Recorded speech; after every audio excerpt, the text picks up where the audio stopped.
ब्रेकनंतर आपलं स्वागत आहे। अल्पसंख्याक मंत्री नवाब मलिक पत्रकार परिषद घेत आहेत, जाऊयात थेट। काल मी जे फोटो ट्विट केला त्या समीर वानखेडे यांचा तो मेव्हणा आहे। तो आता व्हेनिसला राहतो। तो यांचा नातेवाईक आहे, तो मुस्लिम आहे। मी याच्यासाठी तो फोटो ट्विट केला की काल SC/ST कमिशनच्या उपाध्यक्षांनी एक मीडियाशी संवाद साधताना सांगितला की वानखेडेंनी कधी धर्म परिवर्तन केलं नाही। मी आज माझ्या बोलण्यावर ठाम आहे की वानखेडे जन्मानी मुस्लिम आहे। त्यांचे कुटुंबियांचे सगळे लोक मुस्लिम होते। बोगस दाखल्यावर ही नोकरी घेण्यात आली आणि जेव्हा यांनी मीडियाचा सगळं म्हणजे फिल्म इंडस्ट्रीच्या लोकांना एअरपोर्टवर अडवणे, मग त्याचं नाव हळूहळू समोर येऊ लागलं। मग 2015 पासून या लोकांनी आयडेंटिटी लपवली। म्हणजे फेसबुक पेजवर प्रोफाईलवर ज्यांची नावं दाऊद वानखेडे होती त्यांनी हळूहळू DK वानखेडे लिहायला सुरुवात केली। त्यानंतर तो जुना नाव जे जन्मानी त्यांचा होता ज्ञानदेव लिहायची सुरुवात झाली। मग आता इतका नाव पुढे येते। मुस्लिम असताना जर मुस्लिम हे लोकांच्या समोर विषय गेला तर नोकरी धोक्यात येईल। मग नाव बदलण्याचा खेळ यांच्या घरात सुरू झाला। यास्मिनच्या जास्मिन करून टाकलं आणि दाऊदचा पुन्हा ज्ञानदेव झाला आणि हे घरातले सून किंवा जवाई हे सोबत राहिले ते अडचणीच्या होऊ शकते। मग यांच्याकडून सुटका घेतला पाहिजे ही भूमिका या कुटुंबियांनी स्वीकारली आणि जे लग्न झाला होता त्याला सोडचिठ्ठी दिली। यांच्या मेव्हण्याला पण सोडचिठ्ठी देण्यात आला आणि आजच्या घडीला तो युरोपमध्ये व्हेनिस किंवा इतर कुठल्या शहरात आहे। आणि हे मी यासाठी आज बोलतो की अरुण हलदरजी जे भारतीय जनता पक्षाचे नेते आहे त्यांची नेमणूक एका संवैधानिक पदावर झाल्यानंतर त्यांची जबाबदारी असते की त्यांनी जे काही तक्रार प्राप्त होते त्याची शहानिशा केली पाहिजे आणि मग त्याच्यावर जे काय असेल ते अहवाल तयार केलं पाहिजे आणि पार्लमेंटवर ठेवलं पाहिजे। थेट कोणी आला कोणी सांगितलं की मग थेट मीडियासमोर येऊन बोलणे म्हणजे कुठेतरी दाल में कुछ काला आहे। इतका पदावर बसलेला माणूस यांना क्लीन चिट देतोय। काही मीडिया चालवताय की आता Nawab Malik should reply, yes I am replying it. कुठल्याही आयोगाची एक कार्यपद्धत आहे। जे काही कागदपत्र मिळाल्यानंतर त्याची शहानिशा केली पाहिजे आणि आम्ही मुद्दा उपस्थित करतोय की जो मागासवर्गीय नाही कायद्याने त्याला मागासवर्गीयांचे अधिकार घेता येत नाही, तो मागासवर्गीयांचा अधिकार हुसकवतोय आणि त्या व्यक्ती जो मागासवर्गीयच नाही आहे त्याची चिठ्ठी घेत आहे। सांगता यांनी कधीही इस्लाम धर्म स्वीकारला नाही। मोदीजी बघा, अमित शाहजी तुम्ही स्वतः एक ऑर्डर काढलेली आहे की जे धर्मांतर केलं असेल त्यांना कुठलेही लाभ मिळणार नाही। या काळामध्ये तुम्ही काढलेला आहे। भाजपचं सरकार असताना महाराष्ट्रामध्ये हे GR करण्यात आलेलं आहे आणि 1950 साली जे प्रेसिडेन्शियल ऑर्डर निघाली होती त्याच्यात सर्व धर्मीय लोकांना सूट देण्यात आलेली आहे आणि इस्लाम आणि ख्रिश्चन धर्म स्वीकारल्यानंतर तो आपल्या जातीतून बाहेर पडेल त्याला कुठलीही सुविधा मिळत नाही। म्हणजे फर्जीवाडा करून नोकऱ्या घेताय, फर्जीवाडा करताय आणि असे लोकांना प्रोटेक्शन देण्याचं काम सुरू आहे। आम्हाला वाटते की हलदरजी एका पदावर गेल्यानंतर त्याची मर्यादा जपून ठेवली पाहिजे. हलदर कोण, नवाब मलिक कोण हा विषय नाही. तुम्ही ज्या विषयावर बसलेले आहात त्या पदाची गरिमा ठेवा, इतकंच मी आपल्याला विनंती करतोय. या संपूर्ण प्रकरणात जर तक्रार आली तर आम्ही या संपूर्ण प्रकरणाची चौकशी करू. तुम्ही तक्रार करणार आहात काय? बघा, असं आहे, मी स्वतः हे सगळे विषय सामाजिक न्याय विभागाशी निगडीत आहे. मी माझे पत्रांनी तक्रार करणार आहे. पण मी एकटाच करणार नाही. बरेचसे लोक पोलीस स्टेशनमध्ये पण जात आहे. तक्रार निश्चित रूपाने होणार आहे. आमचं म्हणणं आहे की आमच्या बोलण्याला तुम्ही सत्य गृहीत धरून कुठल्याही निकषवर जाऊ नका. जी जात पडताळणी समिती आहे, एका कालमर्यादेत या विषय जो गंभीर है, एका गरीब मागासवर्गीयांचा हक हुसकून हे अधिकारी झालेले, आज जर हे फर्जी सर्टिफिकेटच्या आधारावर यांना नोकरी मिळाली नसती तो होतकरू एक गरीब दलित पोरगा किंवा पोरगी ती या पदावर बसली असते. आता तक्रार निश्चित रूपाने मी करणार आहे. तुम्ही अन्य काही असे पुरावे सादर करणार आहात का? काही पुरावे मांडणार आहात का? कल अरुण हलदर जी ने मीडिया से संबोधन करते समय ये कहा कि समीर वानखेड़े ने कोई धर्म परिवर्तन नहीं किया. हमें लगता है हलदर जी, आप एक संवैधानिक पद पे बैठे हैं, उसकी गरिमा रखिए. आयोग की कार्यप्रणाली है, कोई चिट्ठी कोई दे तो उसको कहीं ना कहीं जांच करना जरूरी हो जाता है.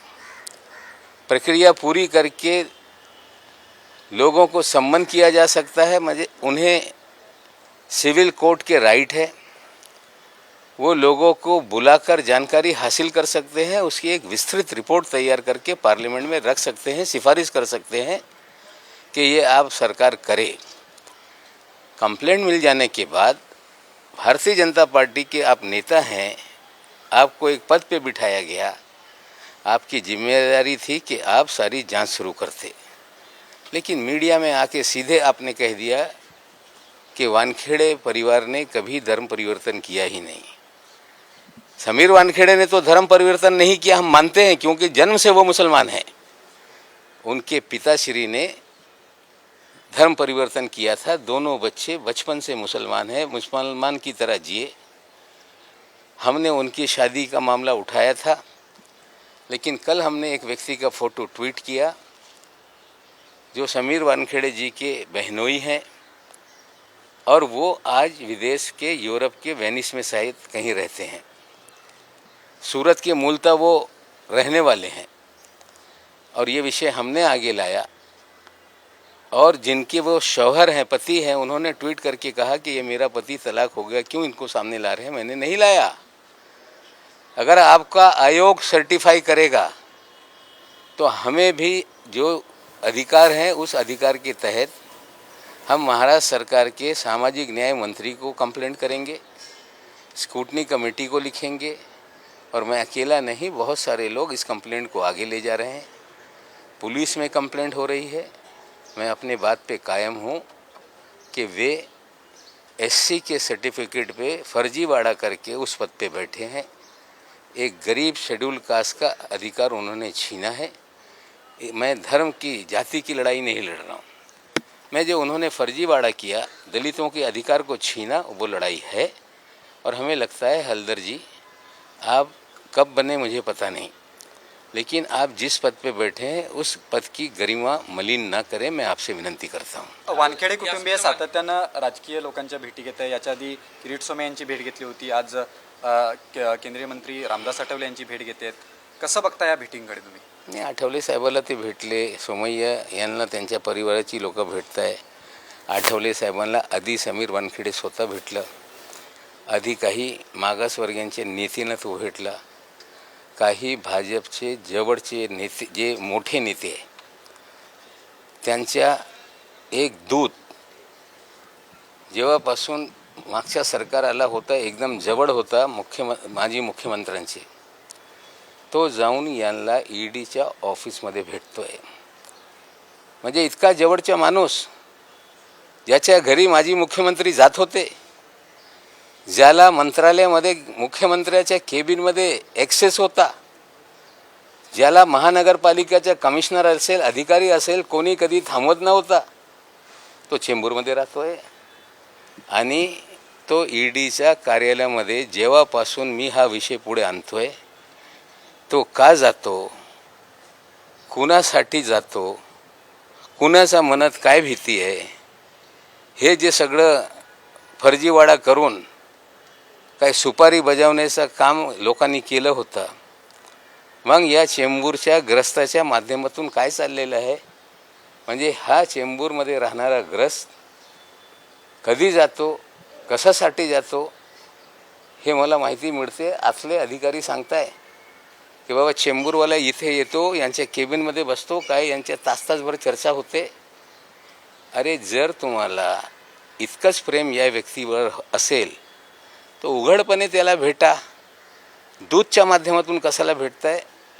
मला हे स्पष्टपणे सांगायचं आहे की संपूर्ण भाजपा यांच्या काहीतरी गोड बंगाल हे या महाराष्ट्राच्या नेत्यांच्या, त्यांच्या मनात पण दुगदुगी सुरू आहे असं मला वाटते.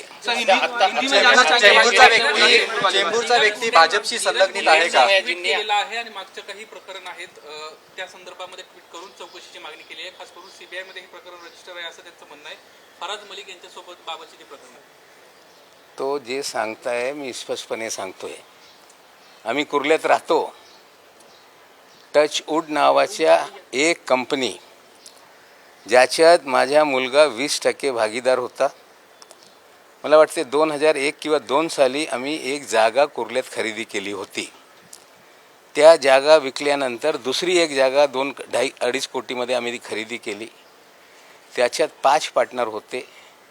त्या कंपनीच्या डायरेक्टरशिपपासून माझ्या मुलांनी राजीनामा दिलेला आहे.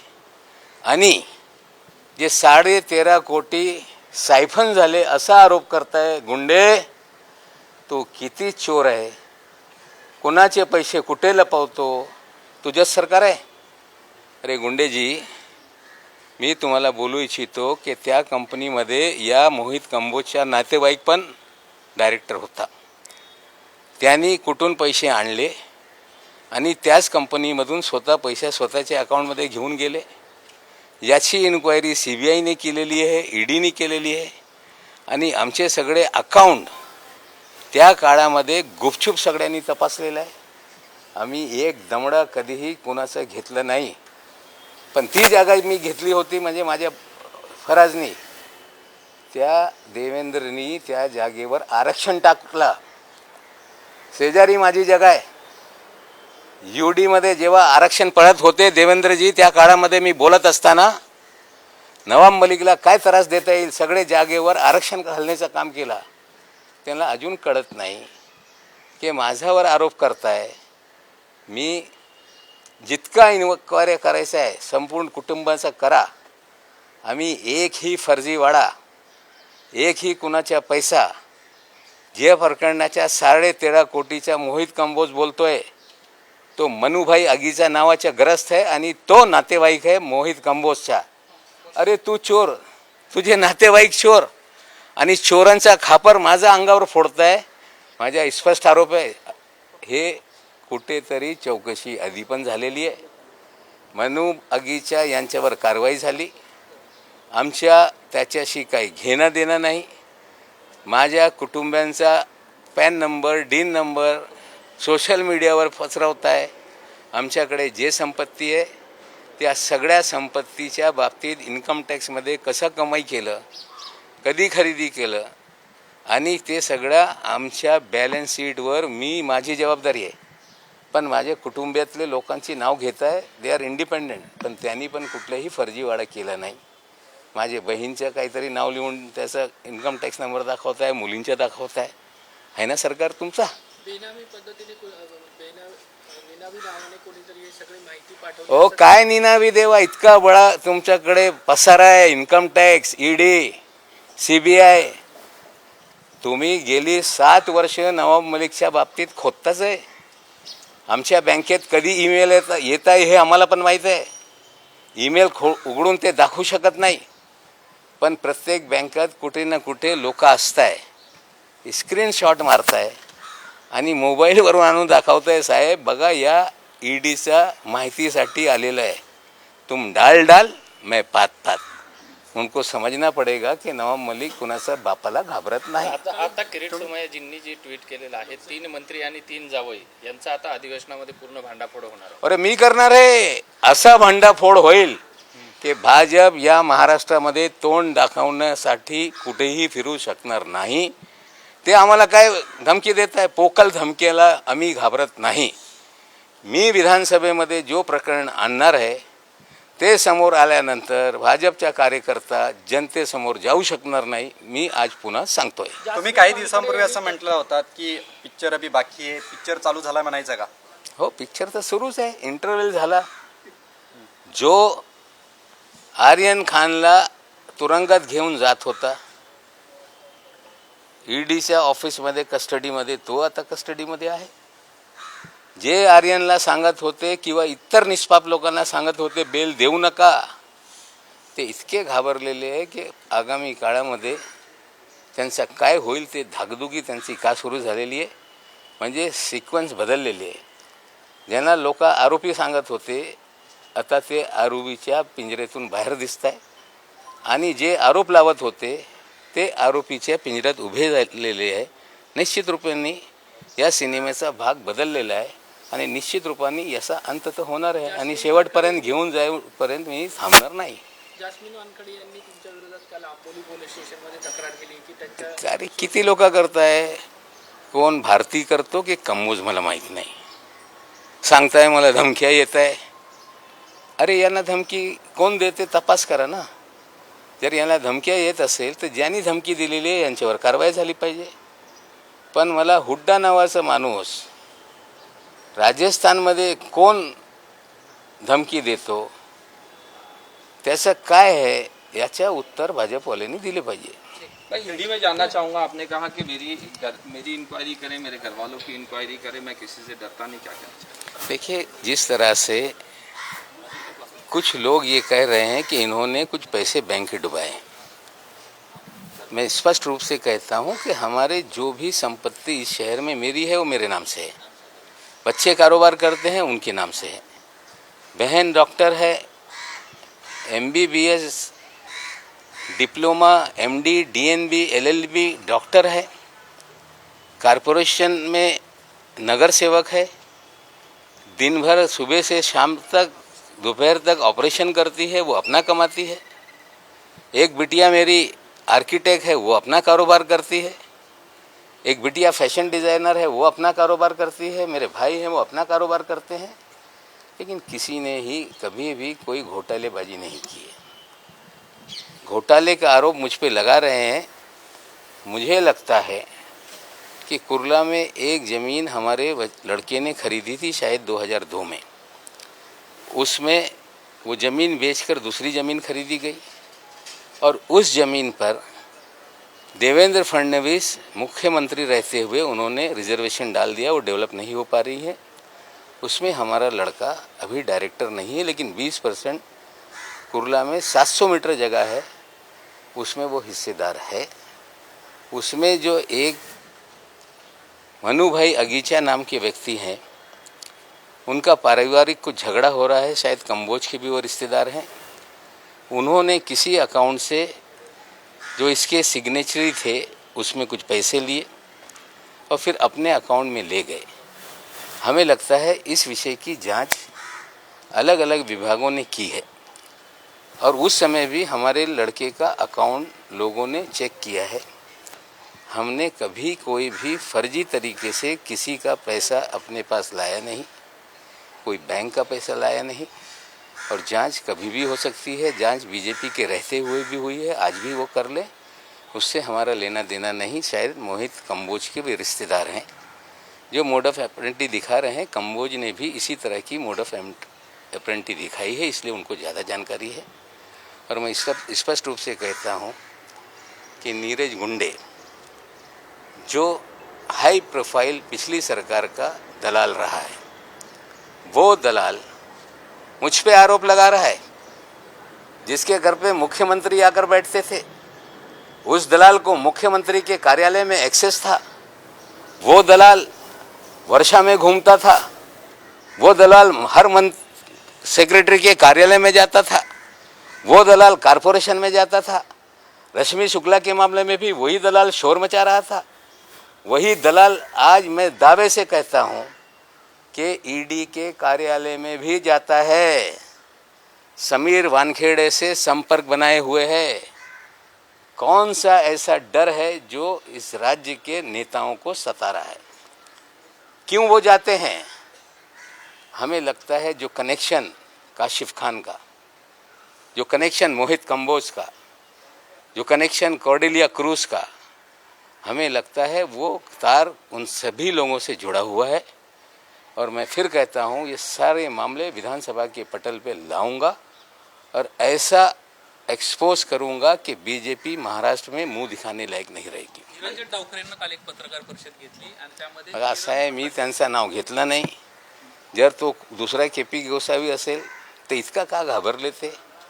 आता ते पण आमची लोक पण बघताय. नाम का खेल याच्यात सगळं जास्त आहे. नाम का खेल ही केस में है. दाऊद वानखेड़े के ज्ञानदेव वानखेड़े, जैस्मिन के यास्मीन, काशिफ खान के काशिफ मलिक खान. नाम का खेल भी इस सिनेमा में बहुत बड़ा है और हमें लगता है नाम बदलने से वो मैं नहीं तो मी नवे हे सांगून चालणार नाही. भाई समीर वानखेड़े की फैमिली पॉलिटिकल नेताओं से मिल रहे हैं आज नहीं, बिल्कुल मिले, नेताओं से मिले, सबसे मिले, उनका अधिकार है. जिस समय ये पता उन्हें चला, ये जो सर्टिफिकेट का मामला है इसी से सारा मामला शुरू हुआ है. जब मेरे बयान आए तो कुछ क्राइम रिपोर्टर ने आकर मुझे कहा कि वानखेड़े साहब आपसे नाराज हैं. मैंने कहा कि क्यों नाराज है भाई? बोले कि इसके नतीजे गंभीर होंगे. मैंने कहा अधिकारी की इतनी हिम्मत हो गई, उन्हें बता दो कि उनका पूरा शिजरा, उनकी माँ कौन थी, बाप कौन थे, क्या है, कहाँ रहते हैं, क्या करते हैं, जाली सर्टिफिकेट पे नौकरी ली है. अगर ज़्यादा उनको समझ में आ रहा है तो मैं ये सारा मामला प्रेस को बताता हूँ. उसके बाद ही हमारे दामाद को पकड़ा गया, 8.5 महीने जेल रखे गए ताकि नवाब मलिक कभी बंडा फोड़ करे तो उसकी बातों को लोग गंभीरता से ना लें. शुरुआत में दामाद को लेकर शोर मचाया गया. हमें लगता है इससे पहले भी वो आठवले साहब से मिले थे, इससे पहले भी कई दलित नेताओं से मिले. आठवले साहब उनके साथ खड़े हैं. अगर दलितों का कोई हक छीन ले और नेता उनके साथ खड़े रहे, हमें लगता है इससे दुर्भाग्यपूर्ण हो नहीं सकता. कोई नेताओं से मिले, सबसे मिले, उनका अधिकार है. लेकिन एक और बात कहता हूँ कि जब मैंने ये शुरुआत की, कई लोग मुझे, मेरे जानने वाले आकर बोल रहे थे कि आप रुक जाइए, शाहरुख खान को बताया जा रहा है कि तुम्हारे बोलने की वजह से तुम्हारा लड़का फंसते जा रहा है. जिम्मेदार लोग भी बोले, मेरे नज़दीक के लोग भी बोले. उसे डराया गया कि नवाब मलिक को रोका जाए. जिम्मेदारी से कह रहा हूँ, मेरा एक वकील है लड़का, कुछ वकील उसको भी अलग अलग तरीके से उसका दिमागी तौर पे ब्रेन वॉश कर रहे थे. वो भी घर में आके पूरी तरह से डिसमूड था. अपनी माँ को कहता था, मुझे कहता था कि डैडी बस करो, मत करो. दूसरे लड़के को डराया गया, वो भी प्रेशर में था. लेकिन उन्हें पता नहीं कि डराने से कोई व्यक्ति डरता नहीं. कुछ लोग ये कह रहे थे कि ड्रग का मामला बहुत बड़ा होता है, इसमें बड़े पैसे इन्वॉल्व होते हैं, गुंडे इन्वॉल्व होते हैं, आपकी जान जा सकती है. प्रयास तो हुआ मेरी जबान बंद करने का, लेकिन मैंने पहले भी कहा था कि हम इसे लॉजिकल एंड तक ले जाएंगे. जो जिसको करना है वो करे. कोई ये कहता होगा कि नवाब मलिक को मार देंगे, मेरा पूरा विश्वास है जिस दिन मरना है मैं मरूंगा. और लोगों को कहना चाहती हूँ जो इस तरह की बातें करते हैं कि मर गए मारने वाले. सुशांत सिंग राजपूतच्या तर आपण पाहिलं या ठिकाणी नवाब मलिकांनी पुन्हा एकदा भाजपसह समीर वानखेडेंवर गंभीर असे आरोप केलेत. विधानसभेत या सगळ्या प्रकरणाची पोलखोल करणार असून भाजपला तोंड दाखवायलाही जागा उरणार नाही, अशा प्रकारचा इशारा त्यांनी पत्रकार परिषद घेत दिलाय. अधिवेशनात भाजप नेत्यांचं नाव समोर आणणार असल्याचा इशारा त्यांनी दिलाय. भाजपच्या पोकळ धमक्यांना घाबरत नाही असंही त्यांनी म्हटलंय.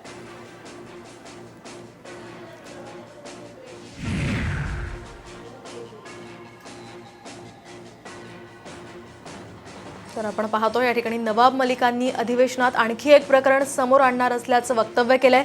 भाजपच्या पोकळ धमक्यांना घाबरत नाही, हे प्रकरण समोर आणून भाजपला तोंड दाखवायला जागा उरणार नाही, अशा प्रकारचा इशारा त्यांनी दिलाय.